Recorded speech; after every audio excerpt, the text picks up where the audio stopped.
Hey guys, what's going on? It's Gale right here, back on the 5-9 channel, and we are here today to talk about the Bleach one-shot, New Breaths from Hell. Today with me, we have VariedGeek. Say hello, mate. It's bleach time, baby! Let's go! And yeah, it's Bleach time. Now, I didn't think we were gonna get on to Bleach so soon. I'm not gonna lie, I was kind of waiting for the Thousand Year Blood War arc anime to be announced, and we'd potentially do some, mini reviews of the arcs and stuff like that leading into the new season or the new anime season, I guess, for when it would have come out. But lo and Yeah. behold, Kubo decided to surprise us with a bit of a one-shot, a 75-page one-shot, a bit of a massive one-shot, I must admit. Basically, it's like 4 weekly chapters in one, effectively, Yeah, and pretty oh much. boy, was it a doozy. It was a lot of information and potentially a hint at a continuation. So, Geek, general thoughts, how did you find this one shot? I absolutely loved it. Mm-hmm. Okay, I know, in the Five Night community, a lot of you guys know that I love One Piece, but Bleach is my second favorite of the big three. Yeah. It's like One Piece, Bleach, Naruto. I love Naruto too, don't worry. But being back in this universe, seeing everyone after the 10-year time skip, like Ichigo's a dad now. He's older than me now. Like he's a 20-plus-year-old. Like it's really cool seeing this world again, man. Like I just the drip is still there. Kubo's still on point with the designs. Oh, yeah. Um, everything, it just feels really good to just be back, dude.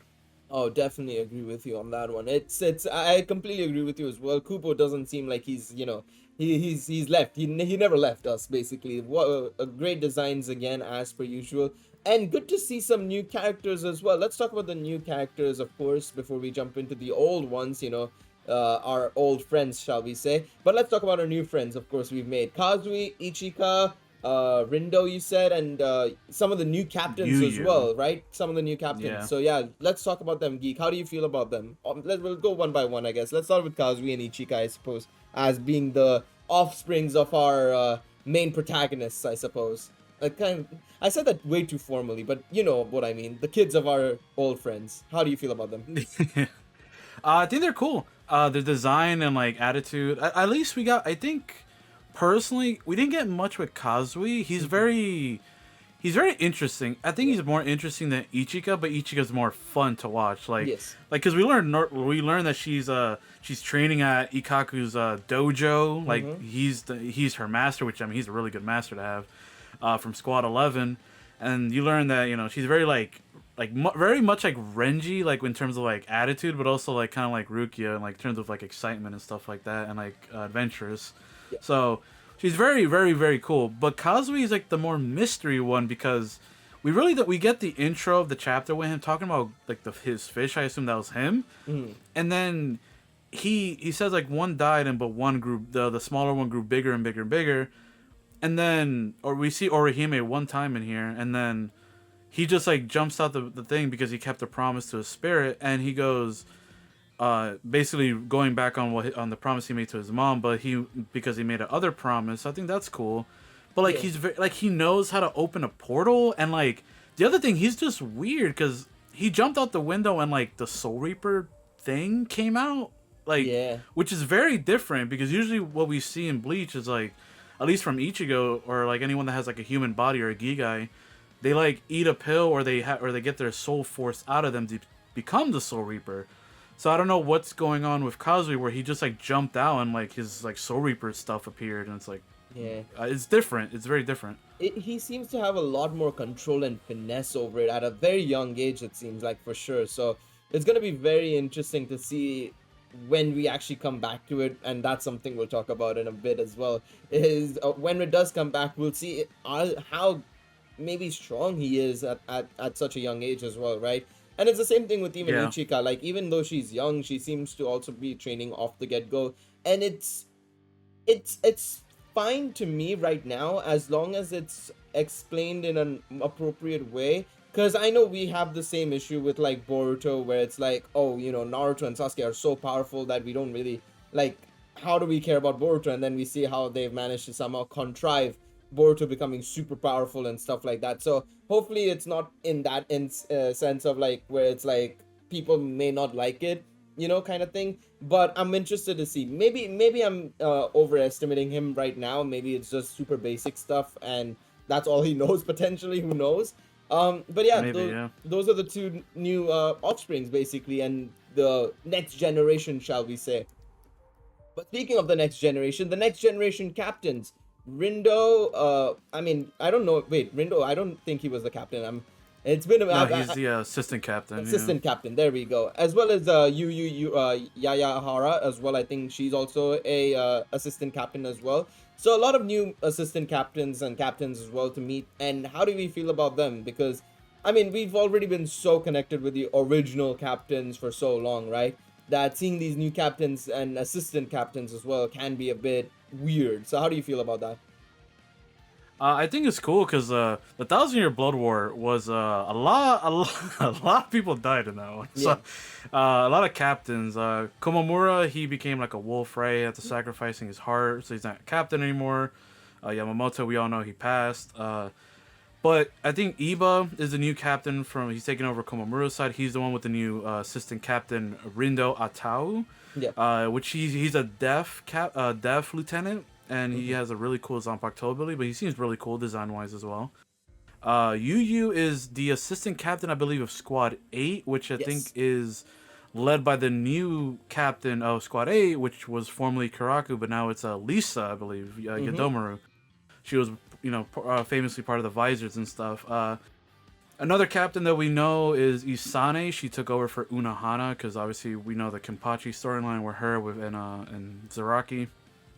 But no, I think Yu Yu's really it's kind of Yu Yu's kind of a result. Like I think that's their way of having, or Kubo's way of having, a lot of like injecting a lot of modern things into the Soul Society, and it's kind of funny and fitting because even Rukia at a certain point we looked at a phone like very like very much like an old person, just like, oh wow, this thing you can have FaceTime on it, you can see people through it. Whoa, like Yeah. very they don't know anything about technology in the world of the living. Yep. So it's of course when they get something like that, then like there's gonna be some people that have Yeah. like reactions to it. But her powers are really really cool, and her design is cool too. Yeah. Yeah, no, I completely agree with you. I mean, let's talk about the old characters there as well. We immediately see Ichigo meeting Renji and Rukia as well, and then of course them talking about TV and domestic and emotional abuse and stuff like that. Oh Which yeah, is that part was hilarious. funny. That was I too was good like, from Rukia. It's just like you're treating her to emotional abuse, and Ichigo's like, where the hell did you learn all these terms from? And then of course Urahara has been developing TVs apparently for the Soul Society, which is very interesting to say the least. But yeah, no, there's a lot of the old characters we still do see. Rangiku, and various other ones as well. Like it's good to see them back, and it obviously I also will say I do like their older designs. Like even though I've always had my issues with like both Ichigo and Naruto for shortening their hair for some reason. I don't understand what's this obsession. Once they yeah, become a dad, they decide to short their hair. But I do like Ichigo's new styled short hair. I suppose it's better than that what looks we like his saw in the dad. epilogue. Yeah. Yep. I don't remember much from the ending of Bleach, so it's a bit. But the only thing I do remember is Ichigo's hairstyle being a complete fraud. That's what I'll say. Fraud. It Okay. was fraudulent, bro. It was absolute fraudulence. But no, I really like it. I'm very, very happy that they've Kubo's, designed them up a bit, made them look a bit neater, cleaner, and a bit more stylized, I suppose. But yeah, how do you feel as well? The return of everybody. I mean, we did see, obviously, we also saw Orihime at the very beginning, but only like one panel, like literally a panel, and that's Yeah, it. but we saw half her body, like for Yes, the beginning we chat, saw her like face. That's panel, it. and We that was literally it. just saw her Yeah, face. Yeah. she literally just has like one thing. It's like, oh, thank you for playing with Kazui-kun, and that was it. That's her input for the entire 73 pages. Yeah. I mean, funny how Rangiku came to you first, huh? I wonder why. I mean, Anyway, of course. we know Kuba don't miss. Anyway, but no, I mean all the characters like Orihime is probably the only one. I mean, even Renji and Rukia, like face wise, like they really didn't change. I mean, you can't even. I wouldn't even say that's a valid criticism or like thing to say for like the Soul Reapers because they basically don't age, Age. right? Like I they mean, age even very slowly. Like even the other ones, like even Ichigo, like you can see some differences. He does seem just a tad bit older, but that's fine to assume because he's only like 29 still. He's not like he's 40 or something, right? He doesn't have to Yeah. drastically change to the point where it's like, who the hell are you kind of thing, right? It's fine, I think, because it's like they're still young. They're not like old. So yeah. Yeah. Yeah, like Ichigo looks like you can tell he looks like older. Like he like the his limbs and stuff. Like when you see him like full body and stuff, you're like, yeah, he's. I mean, he's always been tall, but like you can tell when he's like in a Soul Reaper outfit, like he's definitely older, and like his face structure and all that. It's different than when he Hmm. before the time skip. Orihime is the only one where I'm like, she really didn't like age. Like Yeah. maybe like she developed more, but like aside from that, like she literally didn't even age like her face wise. She just looks the same. Yeah. But no, and, like literally everyone just looks cool. The only one that looks radically different is Mayuri because he always looks different. He always looks crazy with his new Yep. gadgets and suits or whatever the hell. So it's Hmm. like he's always gonna look wild. Yep. But yeah, I mean I think they all look really really cool and like they still have that same feeling towards them, right? They don't feel different Yeah. just because they look different. Yep. Definitely agree. Now let's go on to the action side of things. It was kind of odd. I was just like, it was so sudden that all those hollows came out of nowhere, basically, right? Um, Yeah. and we obviously realize as they go along. I mean, the action sequences, I must admit, and or the action paneling, I suppose you can say, is really well done. I think Kubo, again, like you said earlier on, he don't miss even with the action scenes, man. He's so good in that. People always complained about the white spacing, I feel, in Bleach, but I always feel it's so good because it gives you a much more, it gives you a more concentrated experience on like what's on the page as well, in terms of the black Yep. lines and the paneling as well, or the I inking, I agree. should say. So I think they done Kubo still does a fantastic job in that regards, I feel. um I don't know how to pronounce this guy's name, bro, but can you? Saziel Poro, is that the guy's name? Oh, Zaya Opera. Zial Zaya Opera. Opera. Okay, yeah, I Yeah. was like, I don't know. I was about to say, bro, I was gonna mess this guy's name up.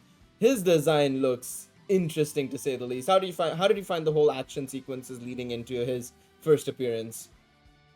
I thought they were really cool. I thought the like you mentioned the white background, and I'm looking right here on my monitor, and the first one that came to mind was when they were talking when Ichika saw the beast behind them, like the very creepy rib cage, and like it just looked very dark. Like just the white background, they're all like chilling because they don't even Hmm. feel like there's something behind them, and like it just looks ominous. Like the thing with the white backgrounds that people I feel like misinterpret, like basically what you said is like he does it to add one probably cool factor, and then two to reinforce what we're looking at to like Yes.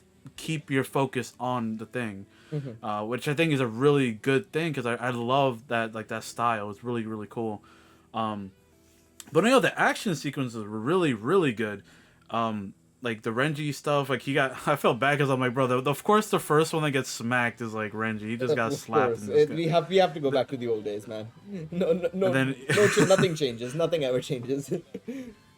Ichigo then just one shots. He just takes out his sword, just slices it. I mean, the action was really, really cool. Hmm. Seeing a lot of the other like lieutenants in action for a little bit. Yep. One of them got stabbed. I think the action paneling. We also got to see Rindo's new ability, Hmm. or Yeah. his Zanpakuto ability, which is it looks like paper, but kind of in a way kind of reminds me of, like Sai. He Yes. has to like he Yeah. writes on his sword. Yeah. Yeah. I was gonna say Thai slash Conan, kind of mixture of the two.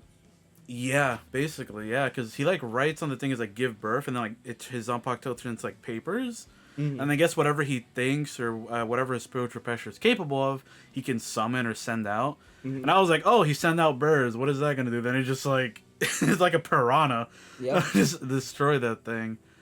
Yeah. And then we also saw different abilities from like Yu as well. Like the like I don't know what her Zanpakuto is, but she has like a bear kind of attack. Is really Yeah. really cool. It's like it's kind of like basically she has the spirit animal and she's able to generate the force or something like that. It's kind of weird. I would do hope like once we get back into it, we get much more of an explanation, I guess, on these some of these abilities. Cause yeah, it was just like, bro, there's a bear behind you and you can snap the neck off like one of the hollows. Great, good. Uh, what exactly happened again? Can you explain? um, Pretty much. yeah, but no, it was really really good. But then obviously they start talking a lot about hell and like factoplasm, I guess it was called. I think if I'm not mistaken, or There's like, phosphoplasm. Sorry, yeah. phosphoplasm, not factoplasm. I'm mixing up actual science with something else. Um, but yeah, no, it's very interesting to see what exactly is explained there. How did you interpret it, Geek? Pretty much the way I interpreted like what they were talking about. Which, oh, by the way, shout out to our boy Kira. He was another lieutenant that showed up out of nowhere, but he was really cool. One of my Mm-hmm. favorite characters. Yeah. Um, but I wanted to. The way I interpret it was that the there were some rules that they essentially set in place with the Soul Reapers that we didn't know about until right now, which was if people have high spiritual pressure, Mm-hmm. they cannot return to the soul, like their body and their reishi, because reishi or spirit energy, whatever you want to call it, is essentially what makes up each Soul Reaper. So usually, the way it was explained by Kiraku was, if you are grade 3 and above of a class, you cannot return like your soul or whatever your reishi cannot be absorbed by the Soul Society. So they're forced to send basically any captain that passes away straight to hell. Interesting. Yeah. Which when that happened, when that revelation came by, it was like, dude, like, like 5 of like the strongest captains just died in like the last arc, right? Yeah. Like it's been a while. I was gonna Like, mention what that. does that mean? Yeah. That's But yeah. it's crazy. I mean, there is a very high chance we could see them back again, but it'll be also interesting to see is if they all end up being. I don't want to say the word diluted, but I mean crazy like Ziala I'm gonna keep butchering his name up until I see it. Until I can Zaya actually Aporo. Zayal Opero. There we go. But it'll be interesting to see if they do come back in a future. If they do come back in the future as potentially on the side of the actual Soul Reapers, the alive Soul Reapers, or will they potentially be facing off against their ex allies? I suppose in this case.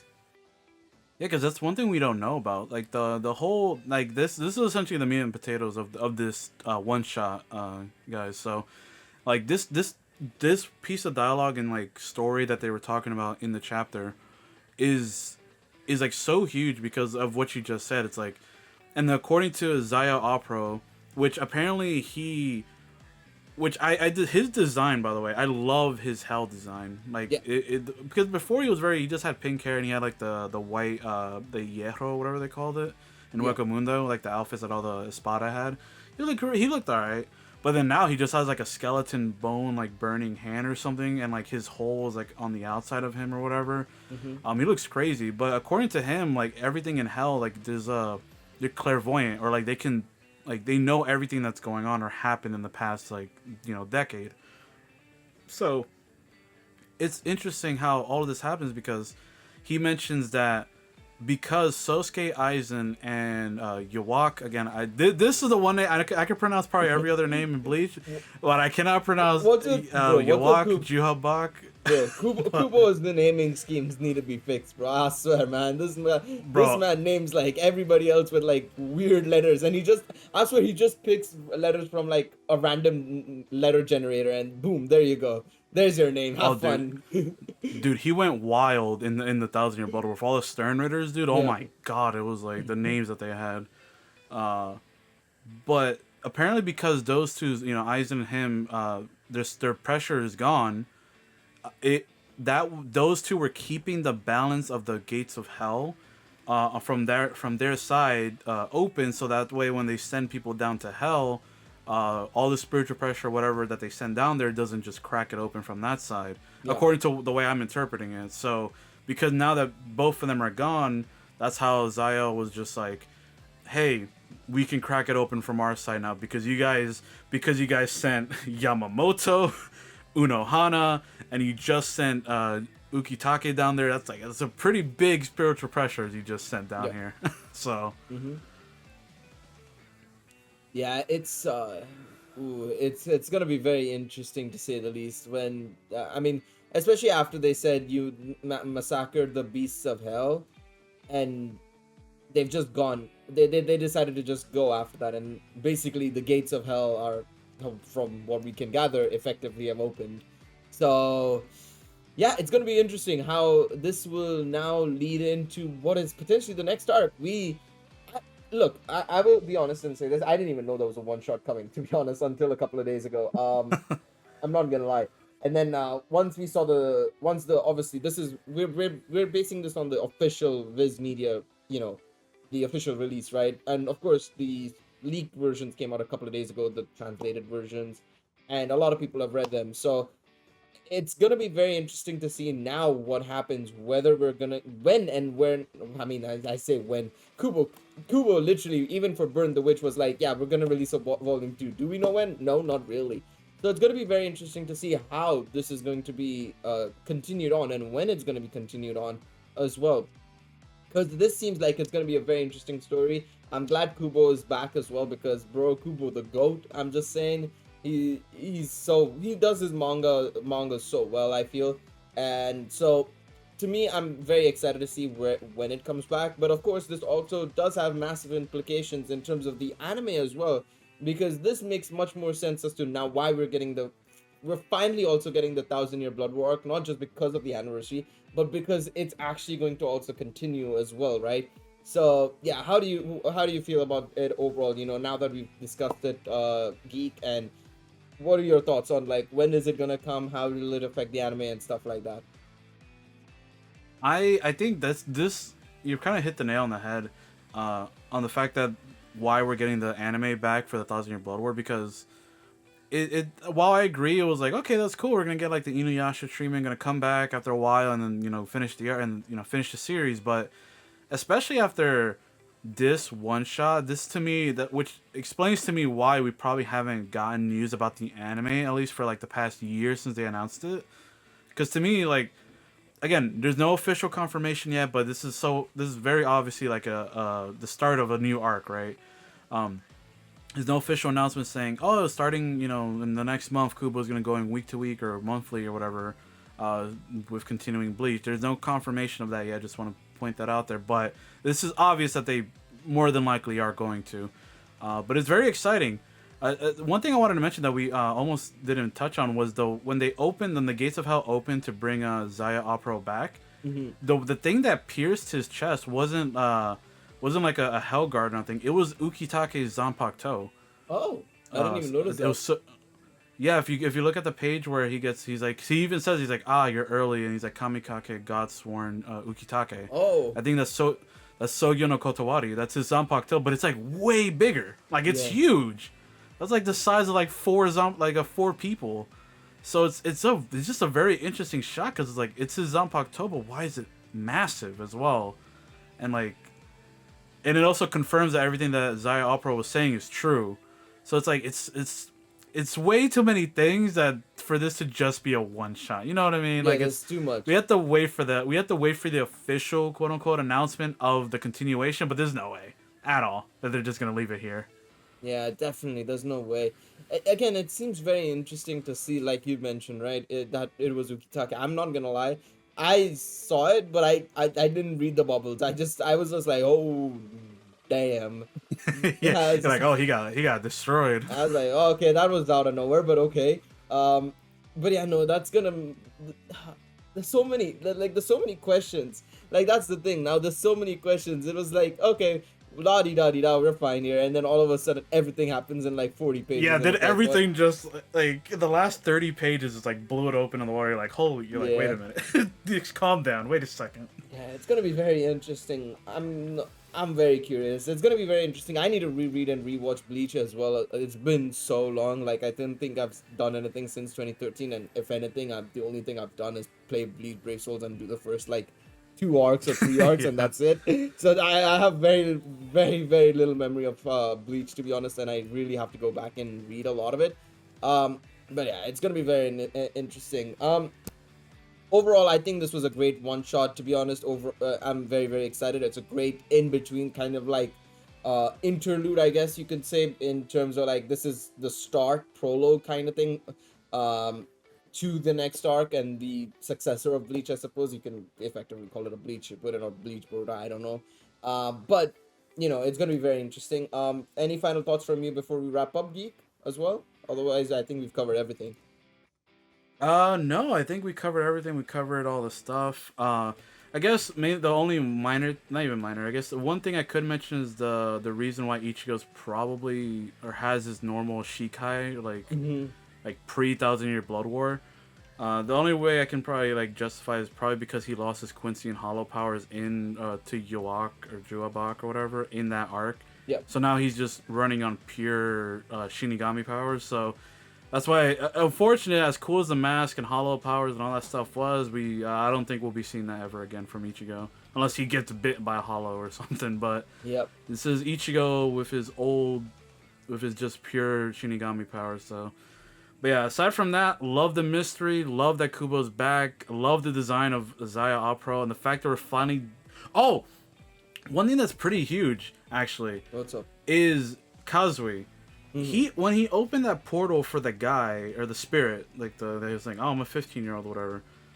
He opened the portal, but if you look at the portal, it's not like a Garganta or the Senkaimon or whatever that the Soul Reapers and Arankars use. It's like the gate that Zaya Opera came out of. Like it has like teeth on it, Yeah. and a bunch of hell butterflies came out. Yeah. So maybe that he's a key factor into getting into hell or something. And it's also kind of messed up that he might be unintentionally sending spirits to hell. Yeah. uh, Cause like it's the same type of portal that Zyobro came out, like the same like teeth like thing, and when Zyobro was coming out, there was butterflies coming out of that as well. Hmm. So I don't know. That could be a connection there that is Kazui can connect to hell at some point or at in some capacity. That'll be very interesting to say the least. Yeah, I didn't even notice the teeth. That makes sense. And yeah, I can see the hell butterflies or the Jigokusho. So yeah, no, definitely. I mean, yeah, that's gonna be very interesting. Let us know in the comment section down below what you've made of this chapter. I think that's where we'll call it. I think we've covered a lot of the stuff we wanted to, as well as pointed out stuff that maybe you guys didn't notice either. But yeah, I'm very very excited to see when it'll come back. Hopefully maybe next year sometime. I mean, we still have Hopefully, oh to. my I mean, god. we're also relying on the anime to come back next year, so we'll see. But yeah, thank you guys so much for watching this video. Leave a like if you enjoyed it, of course. Subscribe if you want to see more content. We will be definitely covering the Bleach stuff as it comes out, when it comes out, to be honest, at this point. Yeah, Because more honestly, so. Yeah, when. right, it's more so Yeah. when at this point. We don't even know when the sequel to this or the Thousand Year Blood War anime arc is coming out. But yeah, thank you guys so much for watching once again. Appreciate y'all. It's been Geek and Gale. We'll see y'all in the next one. Take it easy, everybody. Take it easy. Give me that bleach hype in the comment section.